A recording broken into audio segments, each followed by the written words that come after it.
You're standing in line. Your phone is at 1%. 30 seconds pass and your hand twitches toward your pocket anyway. That twitch isn't weakness. It's ancient.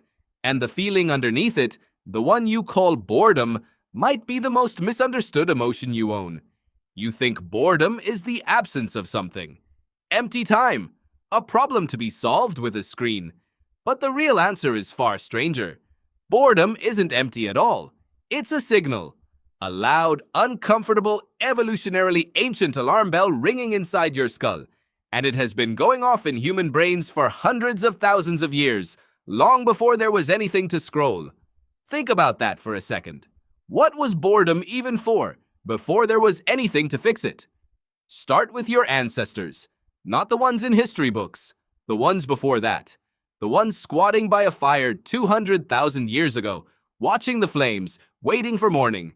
No phones, no books, no conversation, half the time because language was still young and the night was long. Just stillness, hour after hour of nothing happening. And yet, they survived. They thrived even. So clearly, boredom didn't break them. If anything, it built them. Here's the part that surprises people. Boredom is not a malfunction of the brain. It's a feature. Psychologist Heather Lench at Texas A&M has spent years studying what she calls the function of emotions, and her research keeps landing on the same idea. Every emotion you have exists because it once solved a survival problem. Fear kept you away from cliffs. Disgust kept you away from rot. And boredom, Lench argues, exists to push you towards something new when what you're doing has stopped paying off. Picture an early human gathering berries in the same patch for the third day in a row. The patch is thinning out. Calories per minute are dropping. A brain with no discomfort response would just keep grazing the same spot until it starved slowly, missing richer ground a half-mile away. But a brain that feels restless, itchy, dissatisfied, that brain gets up. That brain wanders. That brain finds the next patch. That itch is boredom. It's not a bug in your psychology. It's a built-in nudge toward exploration. Now here's where it gets stranger. Boredom doesn't just push you outward toward new places. It pushes you inward too. In 2014, a team led by psychologist Timothy Wilson at the University of Virginia ran an experiment that became famous almost overnight. They put people alone in a bare room. No phone, no book, nothing to do but sit with their own thoughts for 15 minutes. Simple enough, right? Except many participants hated it.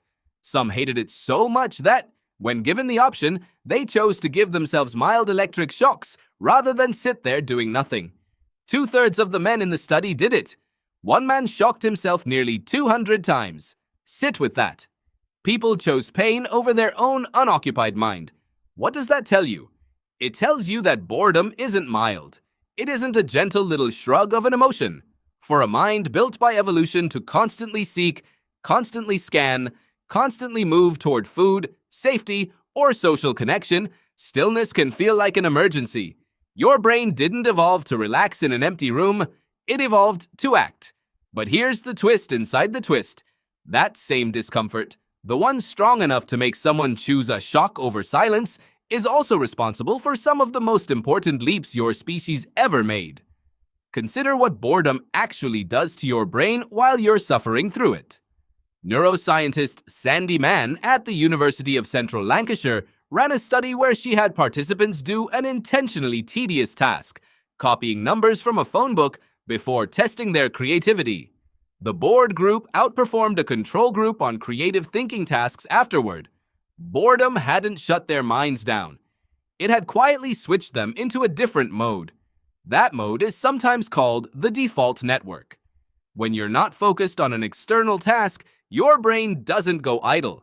It goes inward.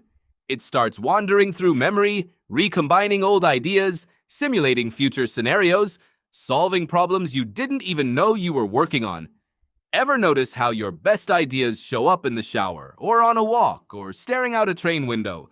That's not coincidence. That's the cost of boredom finally getting paid back. So why does this matter now, today, for you?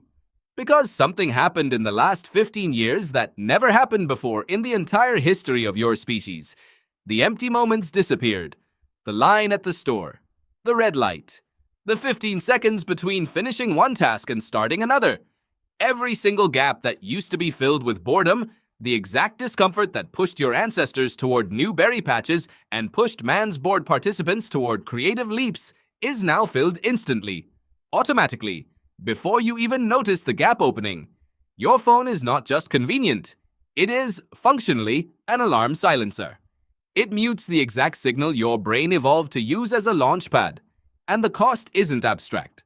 Researchers studying attention have found that constant microstimulation doesn't just steal idle moments, it changes how comfortable you are with idle moments at all. The threshold for boredom gets lower. The tolerance for stillness shrinks. What used to take an empty afternoon to trigger now takes 4 unstimulated seconds at a red light. You're not weaker than your ancestors. You're not less disciplined.